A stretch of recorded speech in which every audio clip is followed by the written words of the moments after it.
Good morning, ladies and gentlemen. Thank you very much for that very nice introduction, and thank you to Michael. I don't see him. There he is. There he is. Michael, for inviting me here. I hope I can speak without a mic. The acoustics are very good. I was listening to the very interesting question and answer session at the end of Michael's talk, and I thought that I would also weave some of them into the discussion. But let me just do step by step. I have a PowerPoint presentation, but before that, I want to ask the students, how many of these pictures do you recognize? If you recognize any picture, can you raise your hand? Yes, ma'am? Margaret Thatcher before No.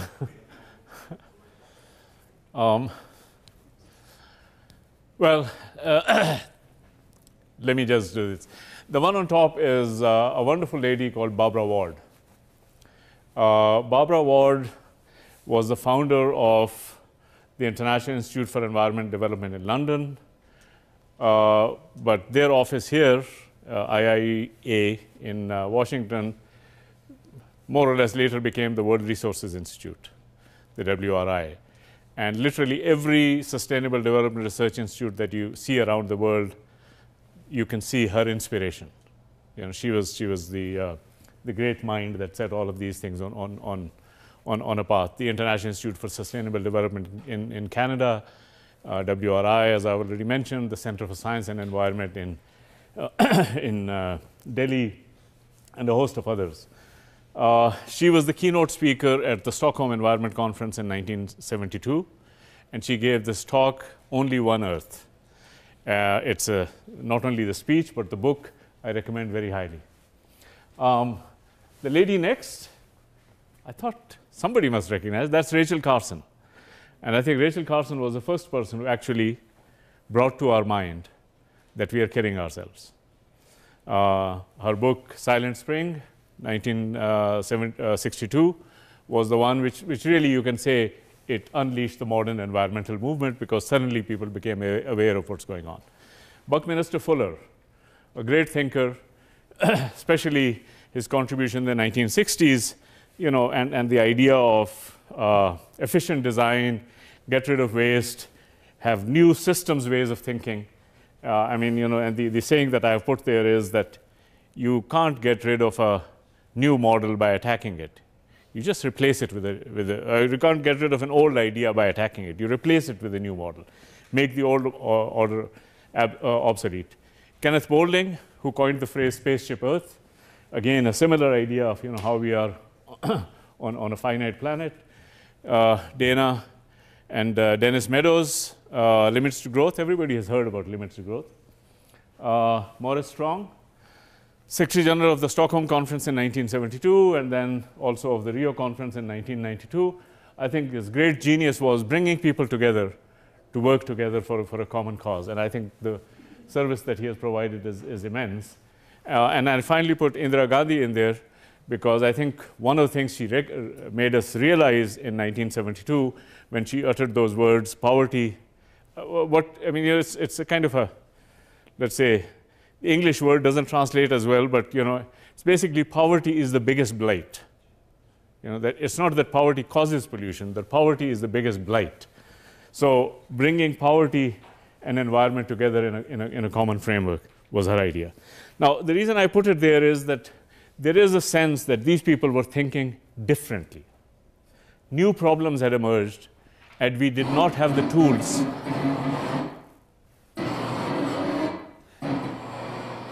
What's going on?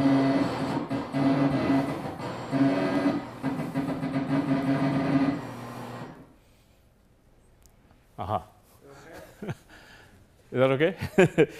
New problems had emerged, and we did not have the tools to understand them. We needed new tools. And here were people who were thinking differently and enable us perhaps to cope with the world that we know today. Not as well as we would like to have done, but at least they showed us a path. And right now, we are still looking for the crazy ones, and I hope there are some in this audience who will lead the path for us. Now, what I'm going to do today is to start off by bringing in three things together.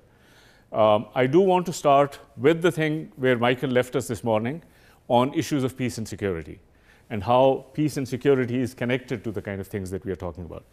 Number two, I want to go into climate change in particular and try to say, well, how do we think about this problem? Okay, because partly what I'm trying to say is that here are people who enabled us to think about problems which we did not have the capacity to think about in the past. So here is the kind of overview. One is that, if you look at the history, particularly of the last 200, 250 years, perhaps even longer, but certainly of the last two centuries, you can see that there is underlying a lot of political development. There's a single thread, and that is a quest for peace. Okay, and I'm going to walk you through a little bit of this. Why is this thread there? How it has manifested itself, and so on and so forth. And although we haven't sort of, made the kind of achievements that we need to have made, we have made progress. And let's look at this. Number two, that the trends that we are currently confronted with, particularly climate change, but not only climate change, threaten this progress. And they actually threaten to put us back into the feudal era or even into the Stone Age. And therefore, this has led to something which one can call for a quest for a new global social contract. And I use those words advisedly. And in this global social contract, people are trying to figure out how best to position themselves. Some of them are very, very concrete things in terms of agreements and climate and so forth, but there's a whole host of underlying structures that we are also trying to bring into this discussion. So I think that is, no, this is fine. So I think that's the kind of framework. I will also, having taken you to this, I will talk more concretely about climate change and about how we are looking at it and whether there are other ways of looking at it which can be helpful. Don't worry too much about this slide. We have a lot of things to say and it will come back. Now, there are a number of things which one can say about peace and security, but the main sort of thread that I want to leave with you is that it's a way that if you want to understand the nature of political development, particularly international political development, there is a single thread that you can draw like a line through it, and that thread is the search for peace and security. And that has manifested itself in a number of concrete things which I will walk through. But before I went there, I wanted to start with a kind of an overview of this issue. And as far as the overview is concerned, I want to bring in three dimensions. One is, this is a very nice diagram which is trying to reflect the writings of one of the great thinkers on military warfare, Karl von Clausewitz. And I want to leave this thought with you about his ways of thinking and what it means. Second, I want to draw some of the earlier literature in terms of how this process evolved, and then look at some of the more recent institutional development. Von Clausewitz, of course, is very famous. His book on war is still being taught in military academies all over the world. Now, the interesting thing about von Clausewitz was that one of his final lessons was that war is useless. I mean, somebody who is writing on the strategy of war, in the end, basically comes to the conclusion that the aggressor always loses. Don't fight. And partly, of course, some of these ideas got into the ideas of the Chancellor Bismarck, and I think his success in both in terms of unifying Germany, but also in terms of maintaining peace was very much the result of this. He said, and this is from chapter 28 on war, and I think it's interesting to keep in mind. He basically said, look, war is the confluence of three factors. Passion, reason. The diagram I borrowed from somewhere else. If I had drawn it, I would have said circumstance. I think the German word translates better into circumstance. Passion means you just hate some people, and you want to fight them. Okay, I mean, if you look at this country, there are lots of people who have been, in some sense, pariahs from time to time, and the people's passions are generally very strong against them. So, whether or not it makes sense, there might be some impulse for war. And he basically said, this resides in the people. It's kind of cultural and so forth. Of course, it doesn't lead to anything, but that's where it resides. But then he said the more fundamental thing is, no, before I come to that, he said there's another source of war, and that is circumstance.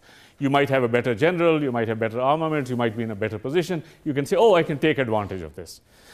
So in circumstance, he basically ascribed to the military and to the infrastructure and so on. But he said at the end of it, the reason has to be statecraft. Does it help you? Is it in the longer term interest? And that's basically where the origins have to come. He said this is always a constant, this may keep changing, but the real thing that one has to look at is the purpose of statecraft. And as I said, von Clausewitz came to the conclusion that statecraft means that peace is always better than war. Now, to think of how radical this was, you remember that it went against centuries of our political history, where all glory lay in warfare, in conquest. That's really what defined the nobility and the excellence of the human being. And here is 19th century, the greatest theorist the world has ever known about military strategy is telling you it doesn't work. Now, keep that in mind. I'll give you some ideas of why that happened. The point I will try to draw is that there were some fundamental changes that made war irrelevant for purposes of statecraft.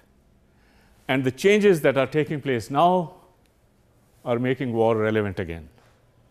And the question we want to do is, if we want peace, we want reason to be on the side of peace, not to be on the side of war. And that's really the thread that we need to draw through. Okay. So I said I wanted to mention von Clausewitz. There are some earlier literature, and I want to mention two of them in particular. I think one of the greatest books in social sciences ever written is Thomas Hobbes's Leviathan. And I'm sure those of you who have taken political science have read it or studied it in great detail. Prescient, very logical, just follows an argument consistently through. The main message of the Leviathan that I want to leave with you is this. Thomas Hobbes said with an unflinching gaze, he said, look, if the world is composed of self-interested individuals, if the world is composed of self-interested individuals, they will do anything to pursue their interest. And you have to understand how this society can survive. People will do anything to pursue their interest. You have to understand how this society will survive. And of course, he brings in a lot of issues which have now become commonplace, like the idea of the social contract, like the idea of democracy, like the idea of equality. I mean, there are a number of things that he brings in. One particular thought, he said, and this goes back to a little bit to what Michael was talking about this morning. He said, the only guarantee for equality in human relations, the only guarantee for equality in human relations is murder. Think about it. The lion and the sheep cannot be equal because the lion can kill the sheep, but the sheep cannot kill the lion. But in human beings, any human being can kill anybody else. You may be stronger than me, but I may be cleverer. Or I may get some more people, or I may ambush you at the night. Any human being can kill anybody else, and that is the only guarantee for equality. And his idea was that in a world like this, you need some structure to create stability. And people look at the Leviathan as this big state, but a huge amount of ideas that have come to us through political philosophy have come from the writings of Thomas Hobbes. Now, let me leave this thought with you. there is, how shall we say, a high value or a high culture pursuit of justice, which basically says we are noble people. We are responsible. This is who we are. This is what we must do. And that strain we can draw back, we can go all the way back to Aristotle and the prophets and the great wisdom traditions, and you will find it everywhere. People sort of draw it through a line. What Hobbes is drawing our attention to is something completely different. It's not that we are noble people, but if we don't do this, we place ourselves in jeopardy. His idea is, it is because we are bad people, we are violent people, that we need justice. We need justice because that is the way of creating a stable society, not because we are good people. I mean, he is appealing to the dark side of human nature, not to the light side of human nature. So in some sense, there's a kind of a realpolitik process going on. He gave us some ideas of how, in this world of self-interested, self-motivated human beings, what kind of political structures can work. So, keep this thought with you. The other one also is, I also want to mention Immanuel Kant, the essay on perpetual peace, in which he first introduced the term the League of Nations, which became a reality more than 120 years later, or a century and a quarter later. And Kant's idea was what I say is the high culture idea. It is because we are a noble people that this is something that will create a higher society. This is the way of society for itself to progress, and that perpetual peace was in our hands. Now, the thing that it is important to remember about all of this is that all of this is happening. I mean, Hobbes was a little bit ahead of his time, but literally you find a huge flourishing of thought in the late 18th century. Kant, of course, is there. We remember Adam Smith. We remember Thomas Malthus, Saint-Simon. I mean, there's a huge intellectual fertility around this time. Now, this fertility has given rise to thinking about a number of things. Now, just focus on one issue. At some point in time, people said, why are we fighting all the time? Can we get rid of wars? Now, again, I put it to you, it's a radical thought. But what people did, they didn't want to get rid of wars everywhere because they felt they were stronger than others, but certainly they wanted to get rid of wars in Europe. And they created a very simple rule, which is, let us respect each other's borders.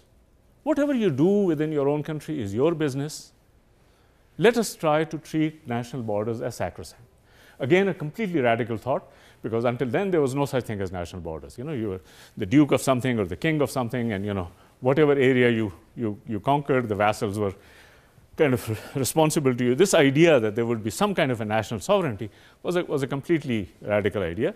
The Peace of Westphalia, this was first recognized, and of course, a couple of hundred years later, the concept of Europe, which again did this sort of reiterated. So this idea of national sovereignty as a way, I mean, it's almost like if you're having a lot of conflicts on the border, if you just demarcate the borders and say that side is yours, this side is mine, it settles things down. Like, for instance, you are neighbors with somebody, and if you have an unmarked border, you might have unnecessary conflict.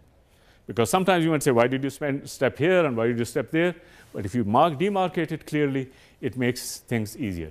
And that was a very simple idea. National sovereignty, again, religion and trade were things which emerged out of it. If you look at Peace of Westphalia, all of these things are there. The concept of Europe came in later. Actually, there's a very interesting book by Niall Ferguson just now, in which he seems to say that because we secured the borders, we pushed the conflict inside the countries. That means we got international peace at the cost of internal genocide and a lot of other things which did not exist. Anyway, 1815 to 1914 is also known as the 100 Years' Peace. After centuries of warfare, you had a period of relative peace in Europe. Again, orchestrated by something called the Concert of Europe, which brought back the question of national sovereignty, brought back the question of boundaries, and again created the sense of balance of power. 100 years later, and one of the most horrific incidents ever on this planet, the Great War, 1914 to 1918, millions of our children died, or our great-grandfathers. And as a result of that, people got together and say, let us do something. Okay, the quest for perpetual peace.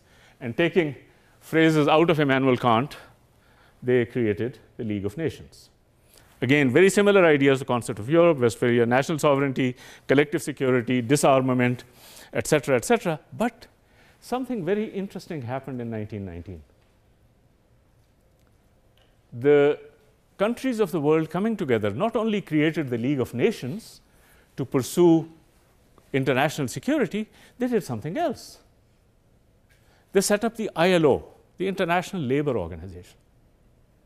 Now think about it for a minute. Why the hell in 1919 would they set up the International Labour Organization? They just finished killing millions of people, and then they get together, traumatized by this event.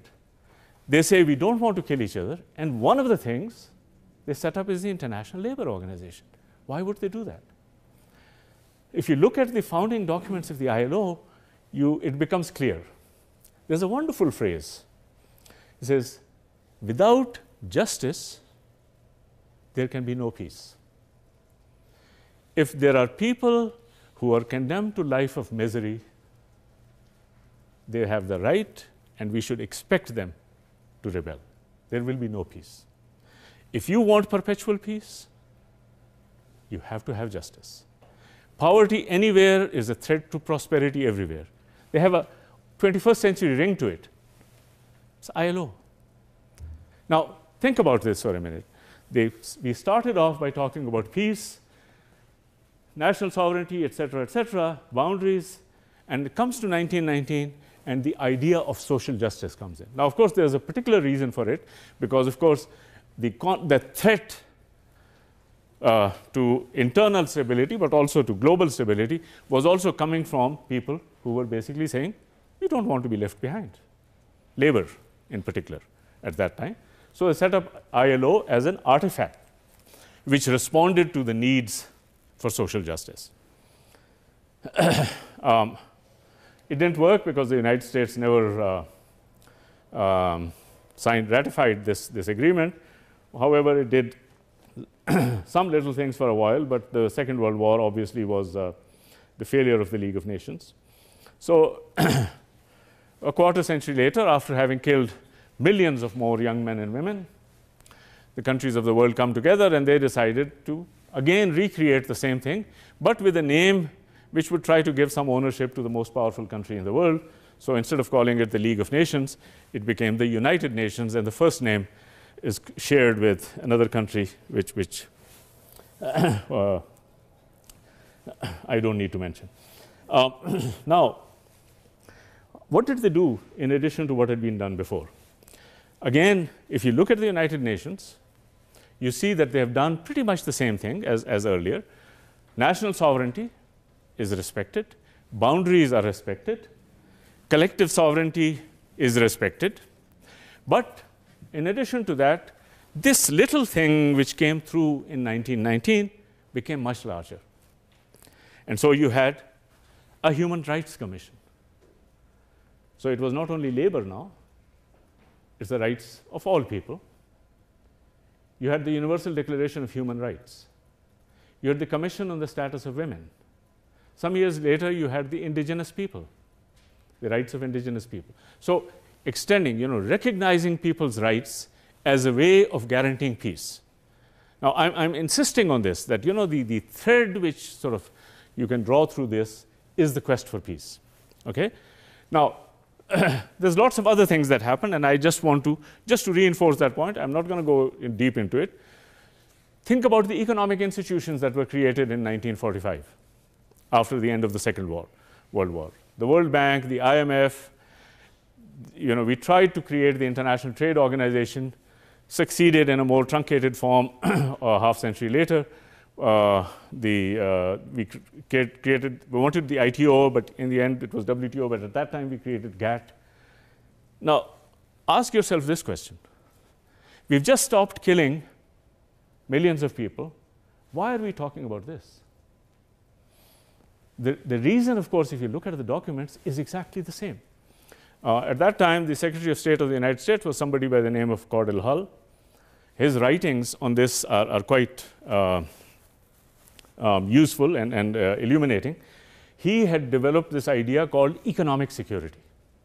He says, if people fight over economic things, over trade restrictions, over finance, then that fighting will automatically spill into more violent forms of political conflict.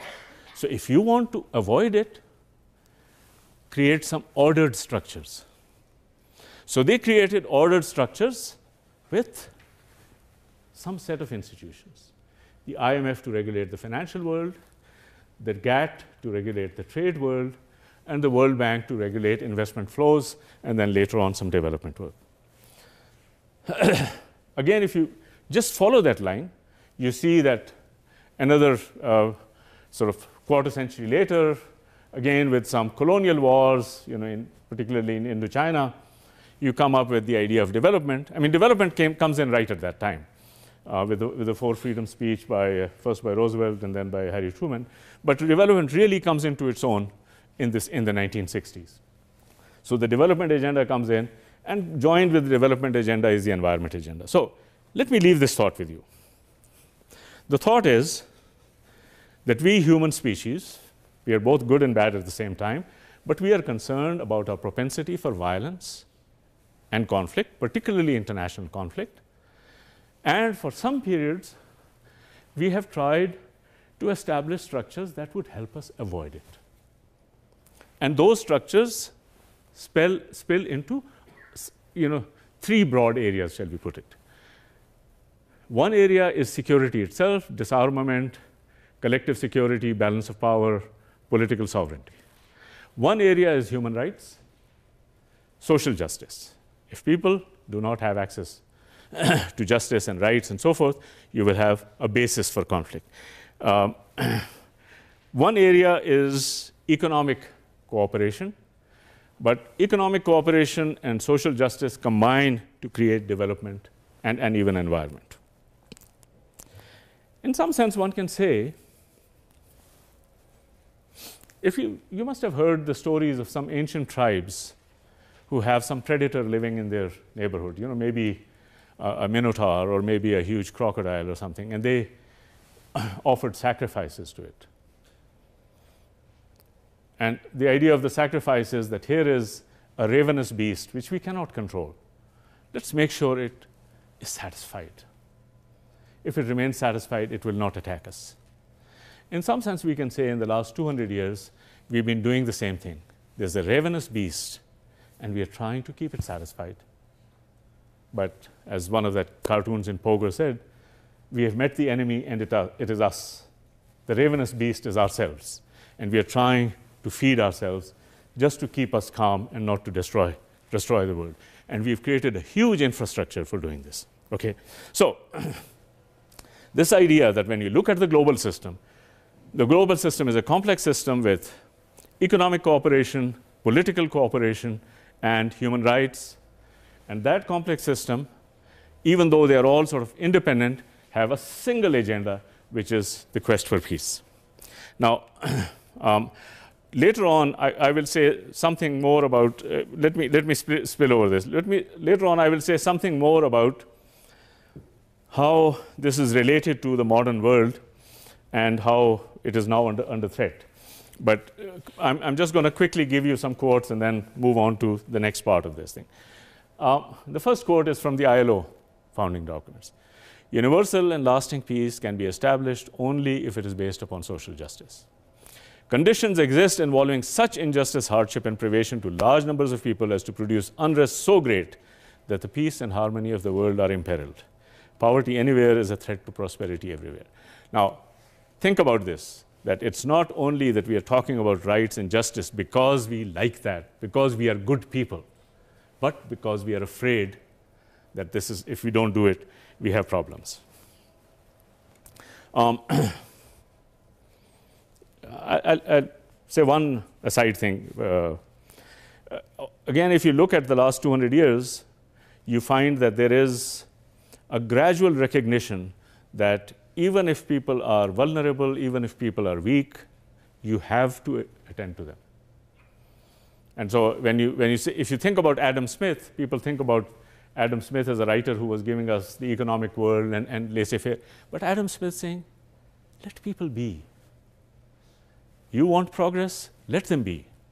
It's the rise of, it's going against the aristocracy, as it were. You have Malthus basically saying social concerns. Marx coming in and saying, look, people, it's not only, if you create structures in which you oppress people, they will fight. George Perkins Marsh and then all the environmental movements again in the late 19th century coming in and says, if you interfere too much with nature, nature will hit back at you. So in some sense, I can say there's another narrative which sort of responds to the things that Michael said this morning, which is that if we do not do this, we place ourselves in peril. If we do not, we are not respectful of nature, we put ourselves at peril. If we are not respectful of labor, we put ourselves at peril, because they will fight back. And in some sense, this kind of a moving from the dark side has led to a similar quest for justice. This is the Universal Declaration of Human Rights, the first one, also the second one. This is the economic security, again from the Bretton Woods conference. And you find the same argument coming in 15, 20 years later on issues of environment and development. Sovereignty over natural rights is contrary to the principles of the UN Charter and maintenance of peace. Natural resources and peace combined. Now, I hope I've made this point, and there, I have other things which I can say, but the main point I was trying to make is that when you try to look at what is happening globally, whether in terms of the orchestration of the countries or in terms of the pursuit of development or the pursuit of environment, there is a desire for the pursuit of peace. And that's how one needs to look at it. Now, this is threatened by a number of things. I'm going to talk about climate change, and then I'll try to show you how it is done. And I basically think that if we understood this history properly, we would address it in somewhat different ways. Now, the one thing that we need to ask is, why is it at a particular moment in history, late 18th century onwards, these questions became paramount? I mean, people had sort of asked them here and there, but nobody paid attention earlier. Suddenly, in the late 18th century, and then with increasing loudness in the 19th and 20th centuries, these questions that I've just been talking about became common. One of the things that many people think is that there is now a kind of a, the emergence of the industrialized world, the modern world, with all of its benefits and so forth. I have something to say about it, but one reason, one of the consequences of this is that we now have a situation in which all of the things that suddenly we found, suddenly we in the late 18th century, we entered into what could be called the age of abundance. Suddenly we found that, the world was our oyster. We could just find things, and, economic growth became perpetual. People could improve their lives, and so on and so forth. Resources were lying all around. The Charles Darwin's voyage of the Beagle, essentially to find where the natural resources are and how people could access them, including some of the larger corporations. And there were natural resources everywhere. Now, 200 years later, we have gotten to this kind of a situation. How does this change things? Let me now say a couple of things about climate change, and then I just want to go into the way in which it has happened and the way in which things are going. Now, first, climate change. Everybody knows what climate change and global warming is. There is people know what that threat is, but I just wanted to show you one thing which would probably bring it a little bit more to the surface. This is a diagram from the third assessment report of the IPCC, which was published in 2001. But the observation came from John Schellenhuber, the president of the Potsdam Climate Institute, I believe in 1999 or 98. I'm not 100% sure. This is a very interesting diagram. I just look at this for a few minutes. What this does is it looks at a number of impacts of climate change. Okay? And we have risk to unique and threatened ecosystems, extreme weather events, hurricanes, floods, droughts, distributional issues, the aggregate sort of quantum of impacts, and large-scale discontinuities. Discontinuities mean that something creates a runaway risk. And what it did was that it plotted the different temperatures at which these things would happen, and also the degree of certainty. So yellow means a low level of confidence. It may happen, but only with about 50% probability. Orange becomes 66, and red becomes like 99% probability. And when a scientist says 99%, it means 100%, except they just don't want to say 100%. Now, when we looked at this picture, Schellenhuber was sitting there, and he said, well, it seems like this 2 degrees is a point where everything changes from begins to change from yellow to red.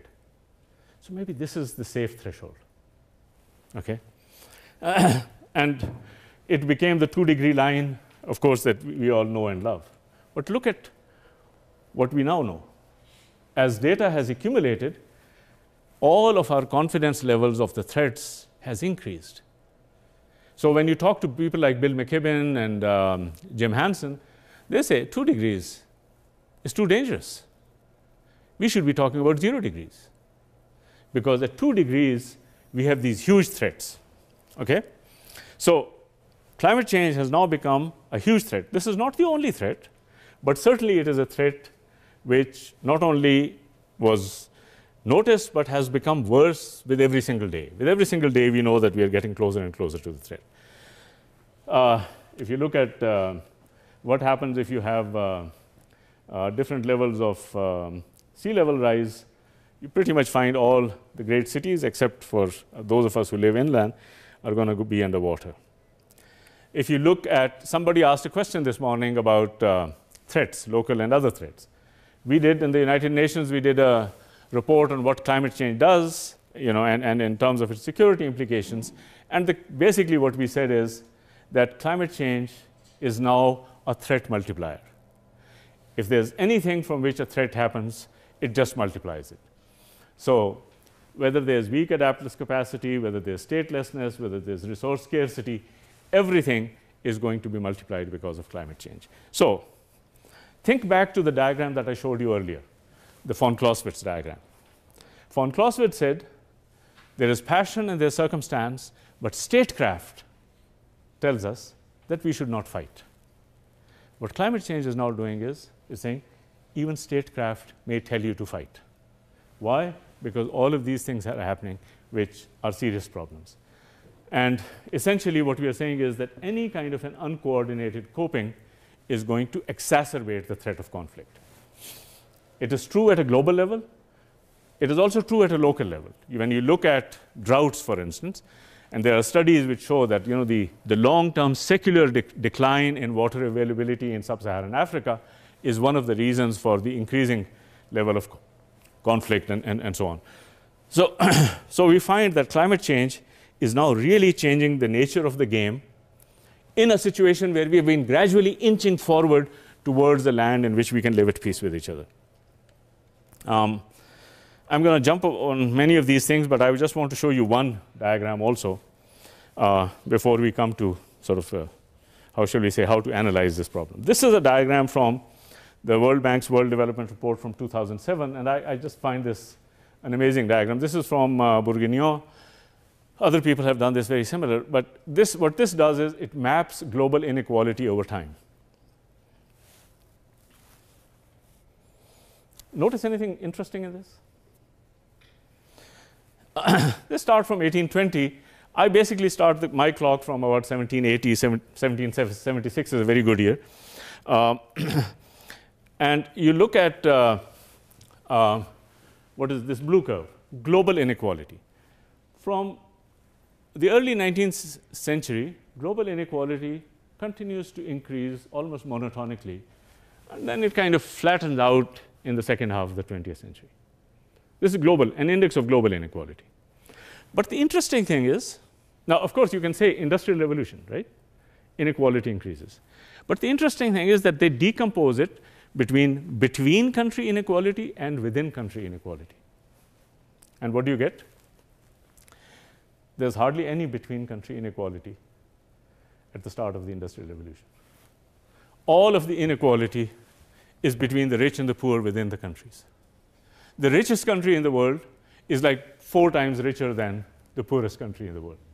Today, the richest country in the world has a per capita income of $70,000, and the poorest country in the world has a per capita income of $300. As opposed to 4 times, we now have 250 times. This is the massive increase, and that is what has given us the phenomenon of underdevelopment, development, et cetera, How do we address this? Now, so we are trying to address climate change in a context in which you can say that there are 2 things. One is that the quest for peace is still an unfinished one. We are groping, we are moving forward, but we are far away from the promised land. That's one. The second thing is that one of the determinants of this is also an unfinished agenda, the huge inequality between countries, and also almost persistent inequalities. Now, one can say, well, what do we do? One group of people actually feels almost like, that there's almost like that we are trying to achieve certain things, like institutions for peace, some kind of a rough parity between countries, global development, et cetera, and we have to do them before the climate and other windows close. I mean, like you're Indiana Jones and you're in a cave and this wall is coming down and you have to rush out before the wall comes and once you can get out. The diagram that I showed you about climate change says that that is not going to happen. You really need to think differently about how to address this problem. Now, how does one think differently? Okay. Michael, I feel I'm running over. I need another 10 minutes. You're good. Okay. You're until 11:15. Okay. Now, have you followed my train of logic? My first point was, look, we are in a world in which we are trying to create a basis in which we will live comfortably in harmony with each other. And we've been trying to do that at an international level. Of course, we've done it nationally through other means, which I don't want to go into. Those are kind of under threat because of the new changes that are taking place. Now, since we learned about these new changes, we've been trying to figure out what to do. Okay? And if you look at climate change, this is exactly what we've been trying to do. To try to figure out some way in which we can have a global system, global forms of cooperation, to address a problem that is global in nature. Okay? Now, how does one address this? People know what climate change is. I don't want to go into all of those details, but I just want you to think about this diagram for a minute. This is a diagram from Meinhausen and others, also at the Potsdam Climate Institute, which is a very useful diagram in the sense that it actually gives a very practical kind of an advice. This is what we call, these lines are what we call the 2-degree lines. Now, 2 degrees is dangerous, admittedly, but bear with me for a minute. These are the 2-degree lines, okay? Which means if you want to have 2 degrees, no more than 2 degrees of global warming, then the emissions of carbon dioxide, I mean, this was done in 2007, but you can say that, no, it was done in 2010. But the emissions of carbon dioxide have to follow one of these trajectories. The idea, for those of you who know math, is that what matters for climate change are the cumulative emissions over a 40-year period or a 50-year period. And so the idea of Meinhausen and others is that the area under these graphs, all three graphs, the areas under the graphs is constant. Okay? So if you can start cutting down your emissions quickly, then you can afford to have some high level of emissions in the future. If you delay them, then you basically need to come down to zero pretty fast. Okay? So the main idea is that the total climate budget is fixed, and you need to address it in a certain fashion. It's very good science. It's very good science. Impeccable. You know, and it's also very helpful for scientists to try to understand this issue. But it sort of assumes that the political problems don't exist. It actually ignores the nature of human society. Because what does it do? Think about it. It basically says, look, guys, over the next 40 years, this is our budget. If this is our budget, if you take more, I have to take less. And if you and I sit around the table, guess what's going to happen? I'm going to want more, and you're going to want more. So literally all the countries have dug in their heels and says, we want a bigger share. I mean, in other words, if you have a fixed entity, something fixed, and say, divide it up between you, you actually get a sense of how that people will begin to fight. This has brought in the issues of social justice and climate change, but the issue of social justice is undefined. The rich countries actually say that social justice, global climate justice, means that we who have been used to this lifestyle should be allowed to retain our lifestyles. And you who have been used to your own lifestyle should be allowed to continue with your own lifestyle. The poor countries say, no, no, no, no. We want your lifestyle. And so equity means that you spent 200 years with a good life, now it is our turn. Now, you can say that these kind of conversations are not going to go anywhere, no matter what people do. But maybe there's a deeper problem here. The problem is that this is a good scientific diagram, but not a good political diagram. The political diagram would be based not on what you and I have to divide, but how do we work together? And this doesn't help us. This doesn't give us an idea of what to do. And this is why I say this is thinking within the box. So let me restate it. The problem is climate change is a new threat coming on top of an existing situation which we are trying to address. We now understand the science. But in addressing the science, we have oftentimes chosen to ignore the politics.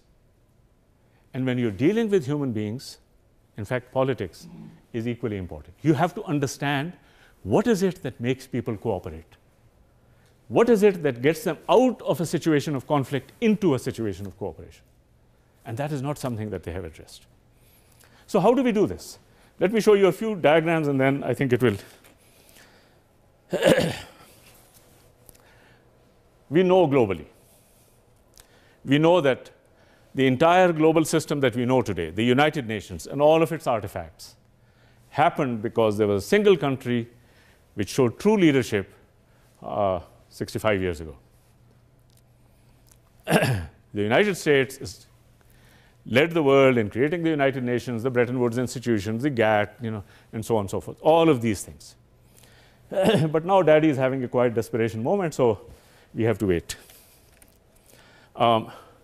You're actually finding not only this, but a lot of the discussion is basically going around and saying, we don't want to do anything. We don't want to create any structures. We just want you to encourage you to do whatever you're doing. That's kind of the part of the climate discussions. Equity and social justice. I already mentioned, whenever people look at cutting these things, they know that the more you cut from one country, the less you will have to cut from another country. And so everybody is digging their heels. These are curves which basically shows if you cut more in rich countries, how much less do you have to cut in poor countries, etc. And our dear friends, the research, the academic communities, is at the same time basically not giving new ideas. They're basically just saying, well, please tell us what we should do. And this thinking inside the box is kind of, and finally, there's also not only a very conscious advice, but also a kind of a fallback option that, well, maybe we should go back to the way we used to live because, the poor people were happy. And so maybe that's what we should do. There is another way of thinking about this. And that way is energy. Let me just say this very simply. I showed you this diagram earlier. I mean, I'm sure that you still remember it, right? Now, when I showed you that diagram, I said the real problem is that if you tell people to divide up a piece of cake with no rules of the game, you're basically going to get a free-for-all. But now think about this question. We were talking about climate and a climate budget. Emissions budget, right? We're talking about an emissions budget. Where do emissions come from? 80% of the emissions come from energy consumption, fossil fuels, right? Now, if you take existing technology and you said, look, we have an emissions budget, technology cannot change, then you will know immediately that that means we have an energy budget, right? If you were to draw the energy budget, given the existing state of technology, you would draw the same curves. Maybe a little bit higher because not everything comes from fossil fuels. But if I told you about that this was an energy budget, would you say that we have to divide up the energy between ourselves, or would you say something else? You would ask a different question. You would ask, how do I move these curves up? You cannot move the climate curves, the emissions curves up, but you can certainly move the energy curves up. Going to renewable energy, going to clean energy. That is a cooperative agenda. So the point I'm trying to make is this, that if we look on a fixed budget, what we economists call a zero-sum game, we are actually creating a recipe for conflict. If we try to think of a positive sum game, come on, you and I, we can cooperate. And through cooperation, we can expand this budget. We are talking about an entirely different process. Okay? If our dad died and left us a fixed amount of property, and all the brothers and sisters got together and said, how do we cut it? It would really be a problem. But if they said, well, how do we invest it and make the money grow and share it, you would have a different problem. Now, in some sense, by focusing on energy, we are trying to get out of the zero-sum mind game into another mind game by reminding ourselves that this problem is not taking place in a very good, humane, tolerant world. It is taking place in the world in which we live today with all of the impediments and imperfections which we have and all the violence of which we are capable. Few words on energy. I think this is really something that needs to be looked at more. Unfortunately, this is not a statement that Albert Einstein gave, although it is oftentimes ascribed to him. But I want to give you a few things on energy just to get you a sense. First thing is, we all know about the evolution of human history, how things have changed, agricultural age, et cetera, et cetera. But that somehow misses the real uniqueness of the present age. The uniqueness of the present age is, if you look at, again, the start of the Industrial Revolution, you basically have, and if you go back about here, this red one, which is coal, shrinks to almost nothing. That all throughout history, we have relied on kind of one combination of energy. I have another diagram which you will see. Muscle and firewood. That's what we had throughout history. Muscle and firewood. We can move things ourselves, we can get some animals to help move things for us, and we can burn firewood. And that's about it. And then in the beginning in the early 18th century, but really speeding up in the late 18th century, we found ways of getting huge amounts of coal. Huge amounts, unprecedented. It's almost like you've grown up with an income of $100 a month, and suddenly you find $100,000. $100,000 a month coming in. It's really no comparison between the two.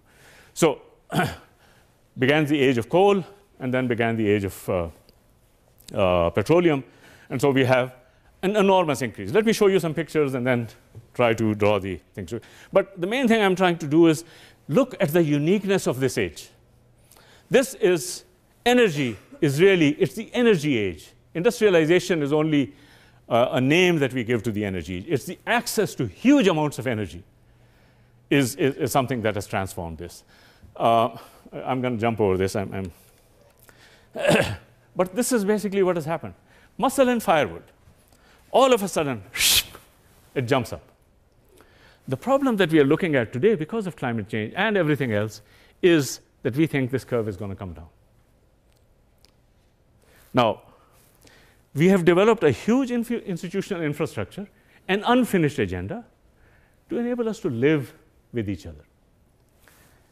And it was dependent upon this energy bonanza because that is what was driving everything.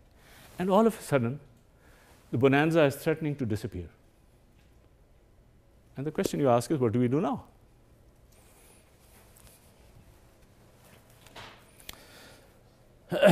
So if you look at 1800 and 2000, population increased, GDP increased by 30, primary energy increased by a factor of roughly 30, maybe even more. Look at the mobility, sort of non-walking mobility, 1,000-fold. That means, other than walking, people were really not very mobile. Now we are 1,000 times more mobile. It's a huge transformation that has taken place. But look at some other things. This is a diagram by Manicor. What he does is he takes the energy that we consume, this is for France, and he converts it to what he calls energy slaves. Short answer is, everybody in Europe has about 100-odd energy slaves working for them. Meaning, you don't need the other slaves anymore. It's too messy. We have the slaves. The slaves are working for us day and night. The transformation of the world in which you didn't need human energy and didn't need human energy in the old ways because you had new forms of energy is a fascinating process. This is a diagram which I just want to see how you react to it. This is from Hamburger, a German biologist. What he did was he looked at the correlation between body mass, life expectancy, and energy consumption. And by and large, you find that they're kind of really in a sort of a predictable pattern. Now, that means the heavier you are, the longer your life expectancy, the fewer children you have, et cetera, et cetera. And if we were truly representative of our energy consumption, we would weigh about 22,000 kilograms and live for about 1,000 years each. Okay, we haven't done that, but that we are kind of trying to go in that direction. So,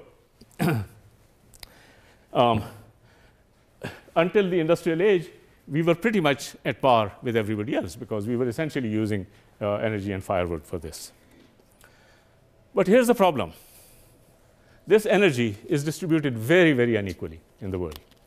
So if you look at the United States, no, that's the wrong one. United States of, sorry, I need to correct this. United States is that red dot over there, about 250 odd kilowatt hours per person per day. Europe is roughly between 100 and 120. Middle income countries are between 35 and 80 roughly, and developing countries are less than about 20. Okay, so Latin America is around 35, South Asia is around 20, Sub-Saharan Africa is about 10, United States 250, and so on and so forth. But the interesting thing, of course, is that beyond 100, you don't get very much in terms of human development, but definitely you can do lots of stuff with it. Okay, so here's the thing. We discovered huge untapped amounts of energy.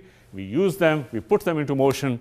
We did a lot of scientific and other sort of work with it, and we have now reached the point where we are. We also discovered perpetual economic growth, and that has also helped us stabilize the political world, because if everybody can become better off, it creates a new basis for stability and so on. So let me put it to you the following, that when we discovered energy and when we discovered that we could grow so fast, it created a new way for a social contract. And the social contract said, you may be poor today, but you can become better off. Work hard, stay within the system, you will become better off. And except for those who were blocked, people sort of felt, yes, this is fair, this is just, things will begin to improve.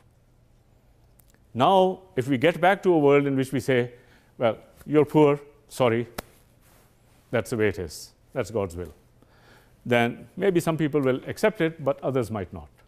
And so we are likely to create a recipe for a more conflict-prone world. And that's one of the things that people talk about. There are other problems also. One is that as we began to hit against these boundaries, it begins to manifest itself in very interesting ways. So think about this.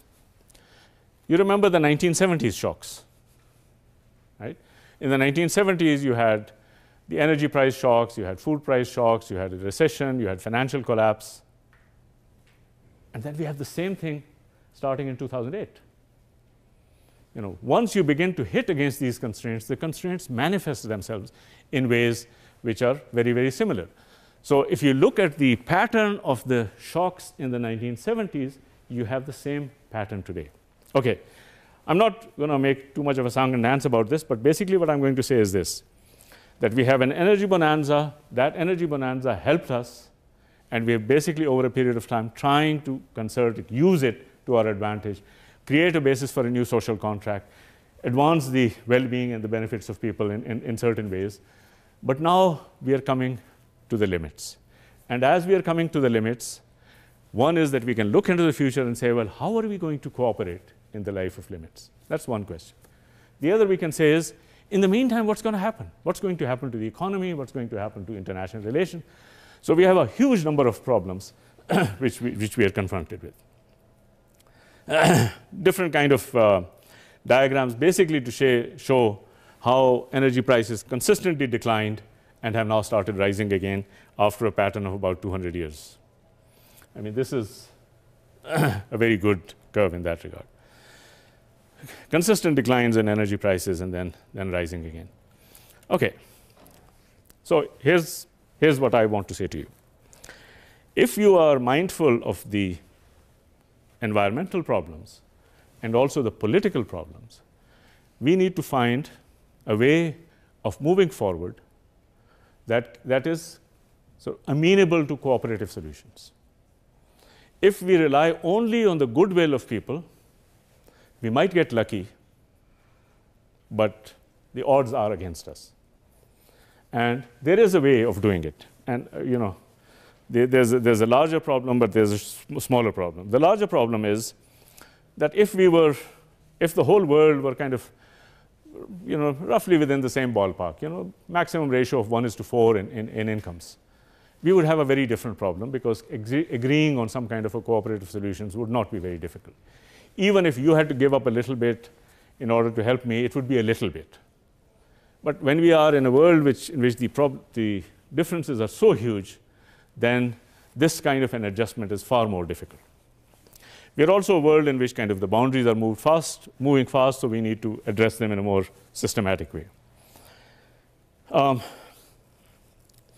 I think of answers to lie in 3 different domains. The answers that I am giving is very simply this: let us buy some time. Let us buy some time for the human beings to mature, to grow up, clear away the underbrush, get rid of these gross inequalities which are impeding cooperation. Give them some time. And that we can do through energy, through renewable energy, through a transformation of the energy system from the fossil fuel system to others. We also have 2 other things to our advantage, because if we can convert to renewable energy, we can buy maybe 100 years of our time. But as the population growth, somebody asked about population, as it begins to come down in the 21st century, we might get another 100 years. So let's say that if we are lucky, we have 200 years to grow up. But at this moment, one concern for me is to say, can we buy some time for people? So for this, what we have proposed is what we call a positive sum solution to climate change, or a development-based solution. the idea of development also is not that you develop by taking from you and giving to me, but you develop by creating possibilities of cooperation.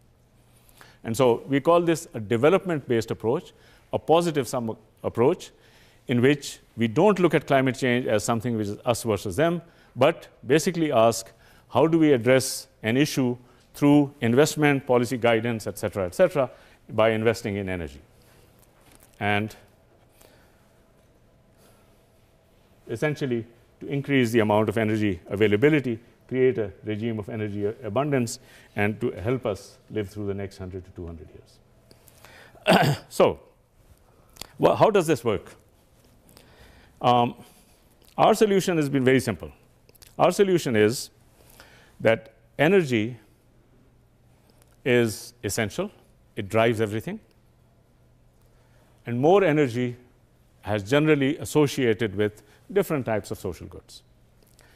What climate change does is, because it threatens the energy, it actually threatens everybody's way of life and even every institution that we have set up to protect ourselves. So let us try to find a way in which we can create a new momentum for energy growth. Now, that momentum will happen when there are two things happen. One is that renewable energy becomes competitive with non-renewable energy, and two, that it becomes affordable.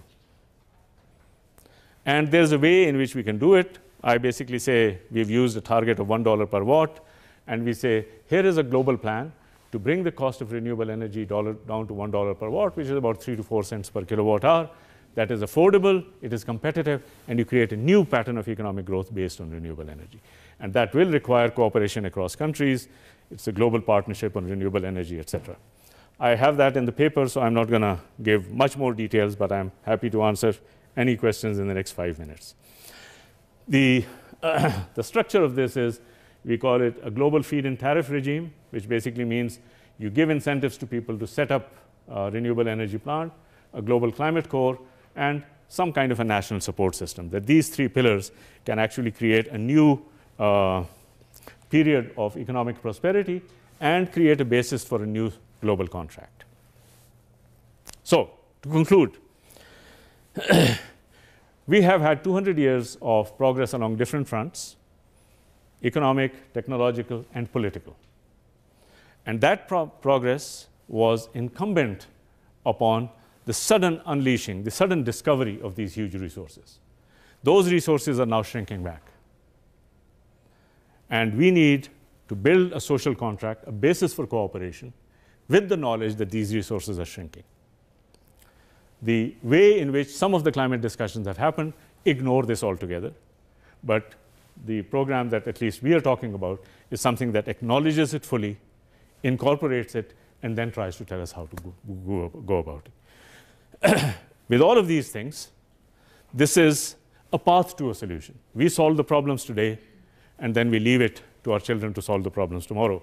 Herman Daly, one of the great environmental economists, he says, look, he says, my philosophy is not about the future. It is about today.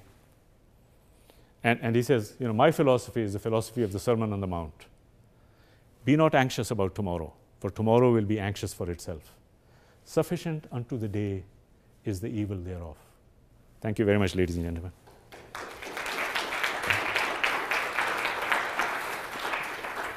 I'm sorry I've run over. No, we do have time for questions. And is that microphone up there?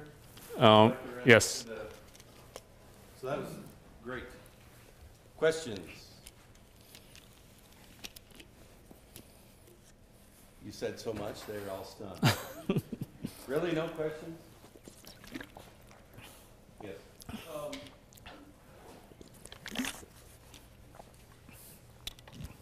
And maybe I missed it. What are some of your suggestions for a new social contract? I know you said something about incentives. What else besides that?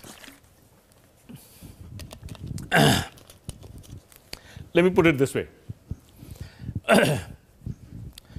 We do have a current global social contract.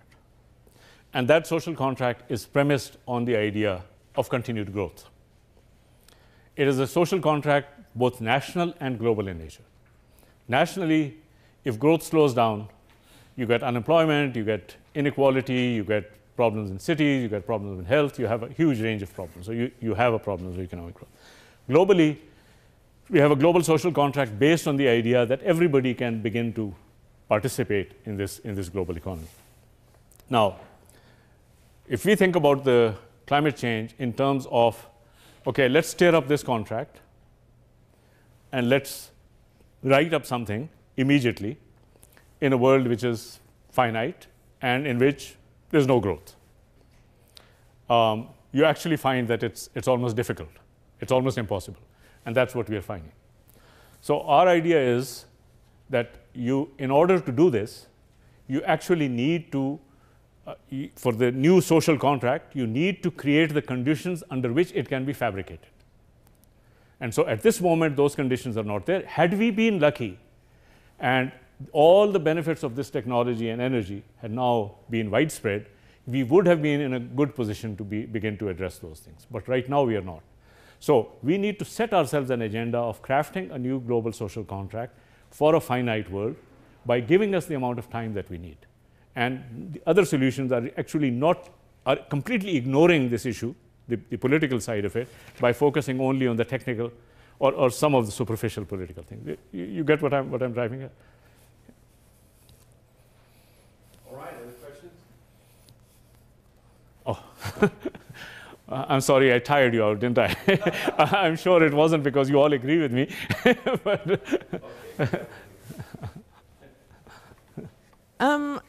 I've heard a lot about sustainable development, and I hear that word or that phrase over and over again, and I don't feel like I have a concrete idea of what it is, and I don't feel like there's a unilateral idea of what it is, even in an educational setting at my university. I don't feel like the people who talk about it even talk about the same things. And so I'm not saying you can say what that is for here, but just in general, can you shed a little light on that? I would probably say that I mean, there is a kind of a, how shall we say, a commonly quoted definition, which is not a bad one, because it kind of gives the right heuristic. I mean, it's like, it's like the Ten Commandments, be honor thy parents and so on and so forth. It's kind of general in nature. But behind it is really a kind of a fundamental issue, which is that, let me put it a little bit kind of crudely.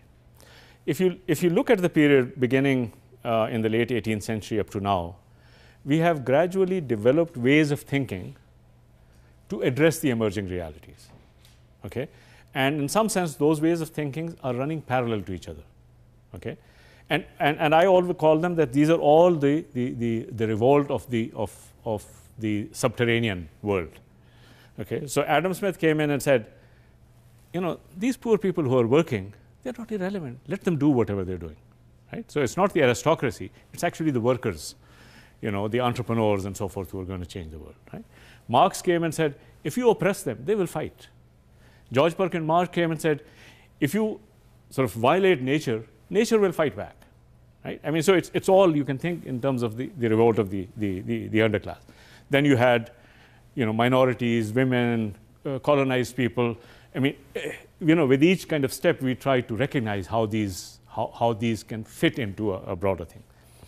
What sustainable development is trying to say is that these are not separate things. Okay? You have to try to think of them in one single framework. Okay? I mean, it's almost like, you don't have 4 horses running in different directions. You have a 4-horse chariot. And you have to make sure that all the horses are running together.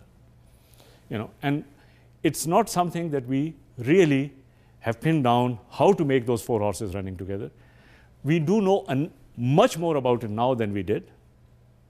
And we do know what our challenge is. But I mean, imagine if you say people who are used to riding horses, and each horse kind of runs off wildly in a different direction. They get a 4-horse chariot, and they don't know how to get all the 4 horses to run together. They don't have reins or anything. And one horse wants to go this way, and one horse goes. And you need to kind of train them to say, well, we need infrastructure, institutions, learning, just to get these things to move in the same direction. That's what that's really what sustainable development is about. And I can tell you, when we started from here, we have reached here, but we have all the way up to there to go. Right? Does that make sense?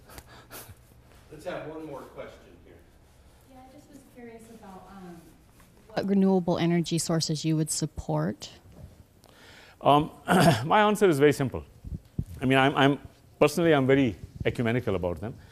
But I basically ask, and I had some slides which I could show you. I basically ask myself, which are the sources in which the costs are likely to come down the fastest?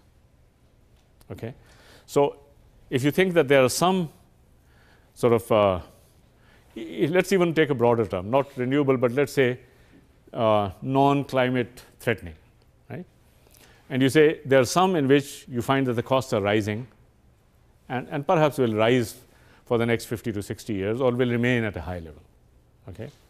Nuclear. Other costs are rising because of climate change and because of peak oil and so on and so forth. They are likely to rise. There are some like wind, which is already now at a fairly good level, but maybe it's stable. And then there's geothermal, etc., which is very localized, but it can't be a much larger thing. The one in which I find that there's the greatest potential for cost declines are the two forms of solar, namely solar, concentrated solar and solar PV. In fact, my own view is that concentrated solar is declining much more rapidly. Okay, so simple answer is create a system which rewards these sectors which can reduce the cost fastest.